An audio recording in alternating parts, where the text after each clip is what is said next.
Hey, hello everyone. Hello. That's a weird opening compared with what we're supposed to be doing, but we had to improvise today, folks, because we're on the wrong channel. I thought you were talking about your bit, Roger, when you said What? weird. Oh yeah, everything about me is weird.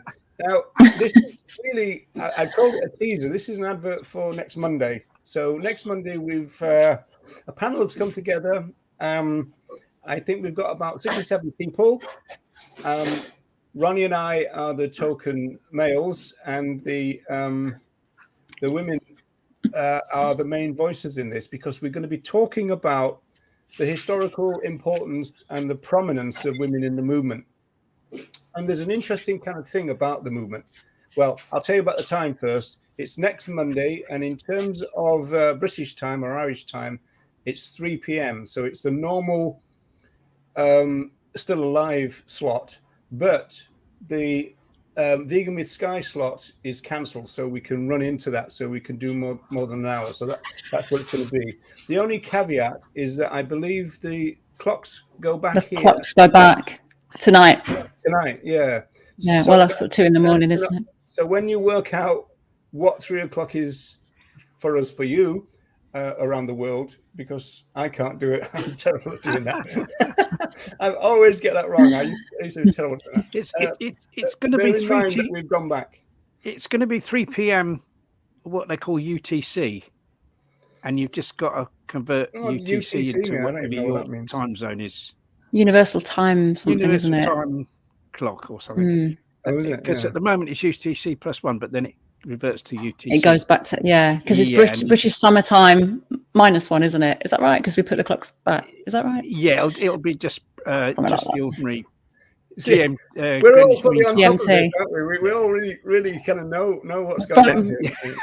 Really confused everyone now. Like, become some kind of a time lord, knowing about all these time things. No.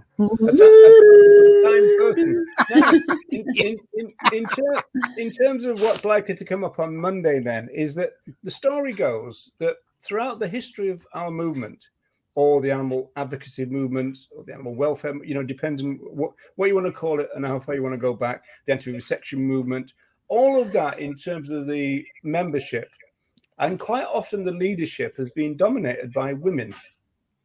But who knows that? It's kind of really weird that we've got a situation where, if you think about the writers of the movement, the philosophers, if you think about the leaders of groups, then people tend to think of men. And yet, in my generation, there was loads of women running national groups, for example, and stuff.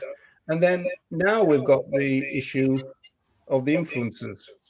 The big ones, the big ones are men. So, what do we think are going on? Wendy, is this just a reflection of patriarchy is leaching into the movement, which is supposed to be challenging that kind of thing? I think that's part of it. Definitely, it's as we were saying just before we came on live. It's like the movement. Even though we're trying to challenge the norms and the status quo, we are not in a vacuum, and we are going to have influences and like the forces of the patriarchal filters are going to still be playing on individuals. And of course, there's the whole systemic and infrastructure of society that is still patriarchal and misogynistic, that is still going to play into our belief systems and our ideas and things that we can't escape from. Like I was saying, as women, as feminists, we still sometimes get thoughts and ideas that might be misogynistic, because we've been kind of programmed that way from being, the moment we're born. And so, and then you get these thoughts, like I said to you earlier, you think of a doctor, you think of a man in a white coat, and then you go, well, why am I thinking of a man? But it's because that's been ingrained into us and programmed into us through socialization. And so it's hard to escape from that. And the movement does not exist in a vacuum. So I feel there are bound to be those forces playing upon everything that goes on within it. At the same time, relatively speaking, the movement is, or supposed to be in my eyes anyway, a more radical place than general society. It should be a place that where critical thinking is the norm, for example. And so sociologically, we're talking about kind of things like sex role socialization, but surely we can defeat that in the movement. And one of the things that I think is interesting to explore is to the extent that we have. I mean, are we dealing with a little bit of mythology here? For example, when I came into the movement, and Ronnie will remember this, and you probably, Wendy, there was loads of women running national groups in Britain, at least. But then you've even got Ingrid Newkirk in the States. You know, I mean, who can even right now? I can't even, apart from the women, I can't really think of the men who are running. I mean, you could think like Wayne Sean and DXC, and you know what I mean. So I don't know. It's this idea that the movement is kind of populated by women but dominated by men.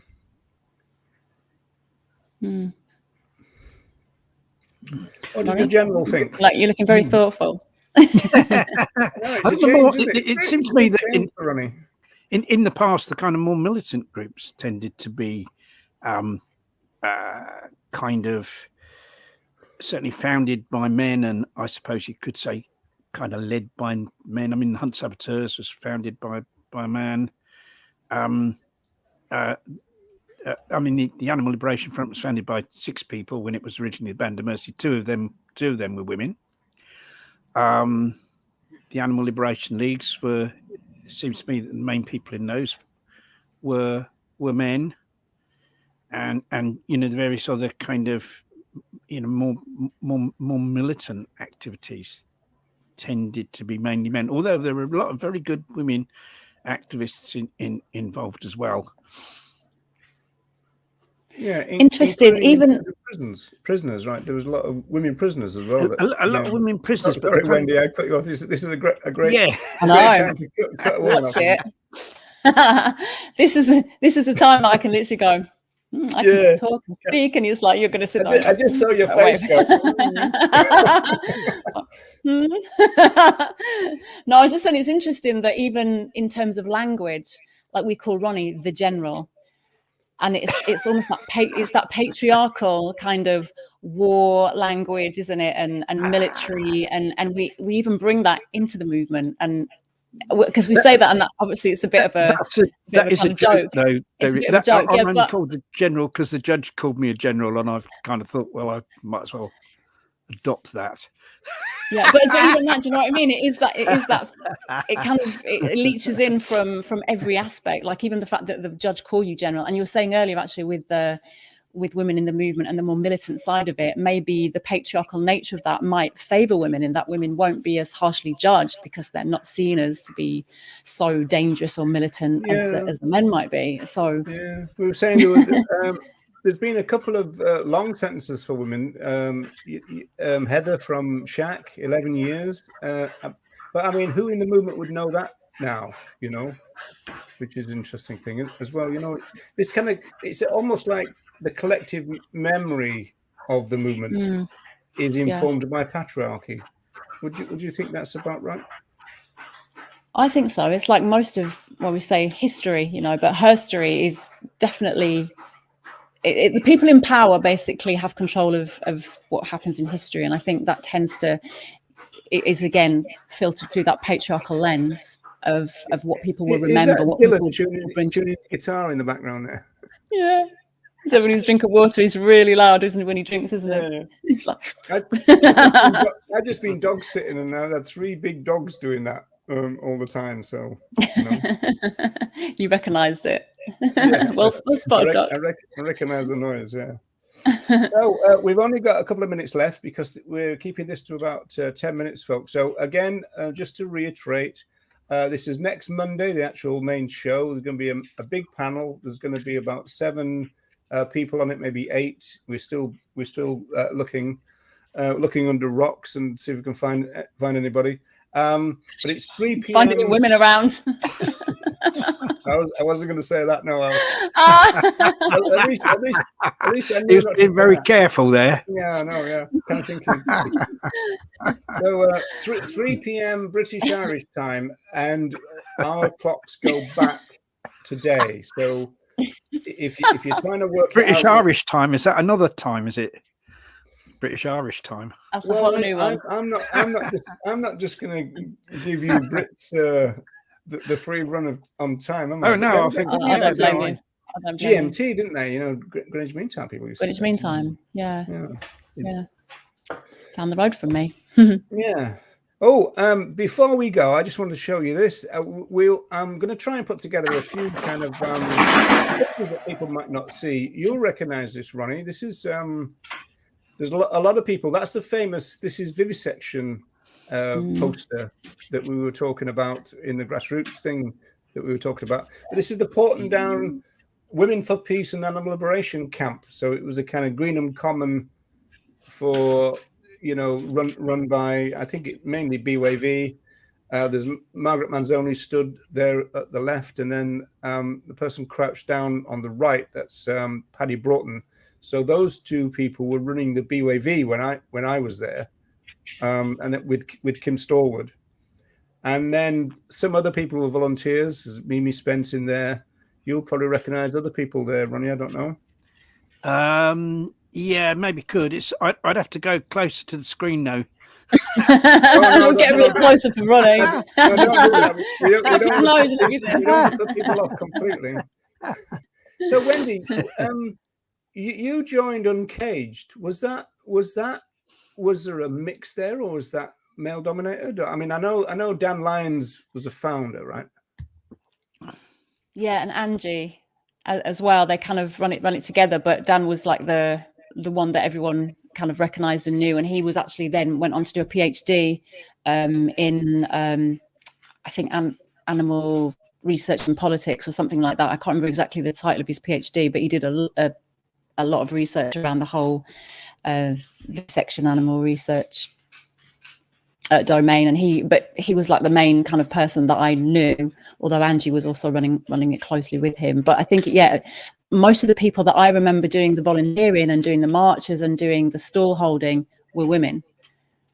Again, the backbone, the bulk of the people volunteering were women. Well, I mean, that's another thing. One thing we can talk about on Monday is the Vegan Society. Of course, if people think about the prime movers of Vegan Society, people think usually about one person as a man, which is unfair because Watson was only a co-founder of the movement, and Sally Shrigley was a big part of it.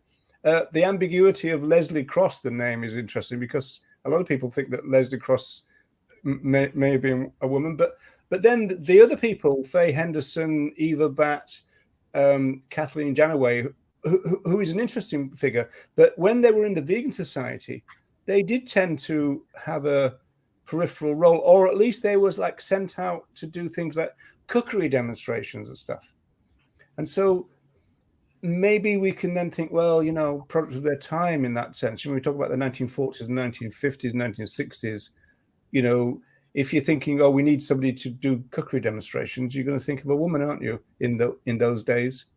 You know, so it's still not good. It's all very interesting. Well, we've got a lot to chat about on Monday, haven't we? It'll be really interesting with the panel as well to kind of so people tune in on Monday for the actual full show. There'll be a big panel, as I said, and it's our 3 p.m. In Greece, it's 5 p.m. That's the only different. Did they put their clocks back at the same time as us? It's a shame Nella couldn't come on, and she could have told us that. Oh, I don't know. Blimey. Yeah, I think in Australia it's 3 days later, isn't it, or something? No, 3 days before. 3 days before, yes. They get Christmas and New Year before we do. 3 days before. Got a few people. Thanks for coming on, Deb and Michael, Bernie, Joanna as well, to say hello. Hope to see you all on Monday as well. Somebody's looking forward to the show. Very good. Thank you very much, Bernie. Thanks, Bernie. I was tempted to say get a life, but I won't. Right. So signing off, and I will see you again on Monday.